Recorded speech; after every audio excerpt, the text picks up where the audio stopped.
better start this time. Larsen is on the inside, though. The 3 cars wide up to the first corner. Tobias goes late on the brakes and slots himself nicely out into position, and my goodness me, that wind is cold. Pontus are doing a great job there to go inside turn 1, try and go around the outside in turn 2. Pontus making the step up from junior cross car. Oi. This weekend.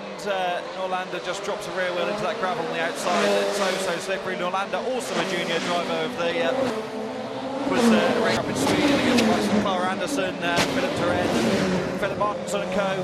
So great to have him back racing in supercar lights here. Pontus Oskarsson is definitely one of those drivers that improved immeasurably in the last couple of years in juniors, and he'll be a little boy.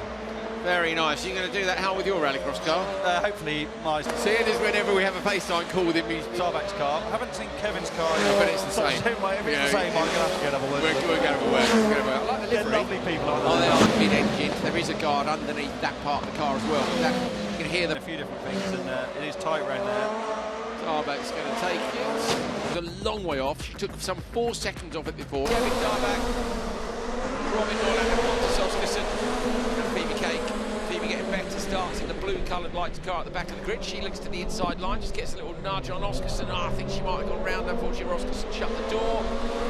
Oskarsson did well there to get round the outside of Norlander in 2. Of course, Oskarsson and Norlander both learning this season, as is Mads Larsen, having stepped up from the Group N category in the Danish series.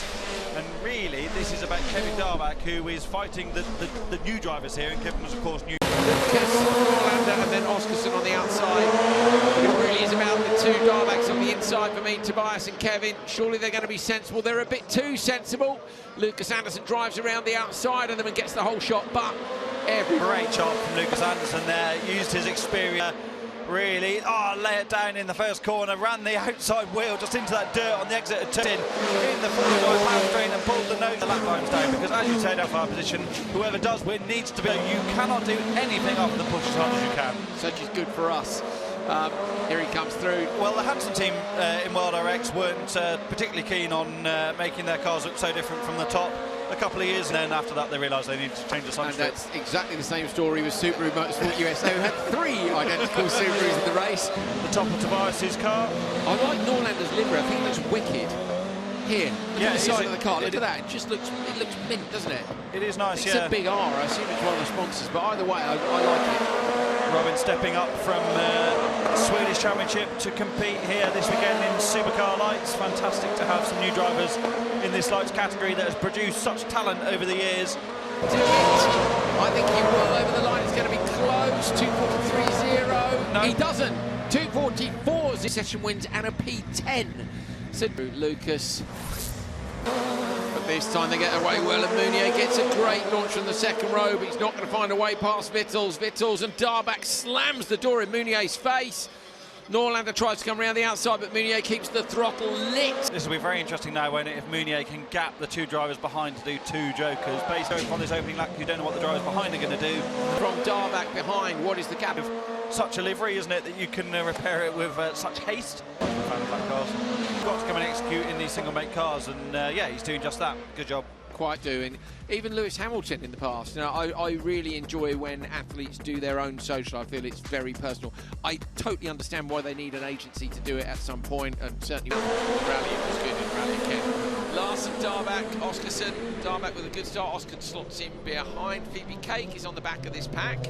So Phoebe getting better starts now. She's just got to go with the rest of the pack and try and get them to tow her around a bit and learn how to drive these cars on the limit. It is a steep learning curve, it really is. But out front, Tobias Darback leading.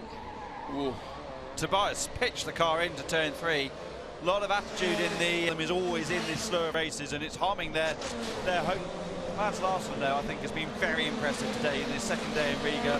Know exactly what's going to be underneath you every single time. Really going with his compatriot and doing a solid job. I still like Norlander's livery the best. It's Omen sponsorship on the side of the car. They've got the proper headlight stickers on it. I just think they're very factory. Was it Jules Anderson that ran the Volkswagen look on the front of the car, wasn't it? They put different headlights. Yeah. Look at that. Kevin Haskell cool, ran the Peugeot 208 looking car, didn't he, when he was doing RallyX Lights back in the day? There's only ever there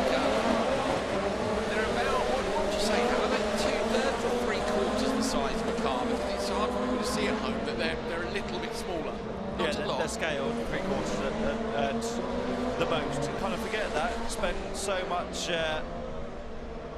time around them. It doesn't feel like it when you're in one. When you sit in one, you don't think, oh, I mean, the thing just next to it, it's smaller. Apart from the wide arches and the rear wheel and stuff, obviously, which helps it look a bit bigger. Around the long left-hand bias. And he sets a 2 east. Oscarson into the wall in turn one. We didn't really see it from our angle, but the net result's actually the same, isn't it, with the retirement? But getting closer to the pack, and that's what she needs to do. There is his high today. He's up the clutch if he can and get away. Vitals does well. Munier's got a good start too. Dar back up the inside of Munier, potentially no, too far back. They're side by side for P3. Almost contact into the back of Munier. Maybe there was. Dar back gets into P3, but it is Vitals leading, and you'd have to fancy his chances from there if he continues to perform like he has the rest of today. On a different day, I think Larsen might have harpooned Munier there, not anything against Larsen, but just came in with so much closing speed and managed to from the Dane. At the overall pace of the drivers in this race, you would assume that they're going to progress, but this is Rallycross and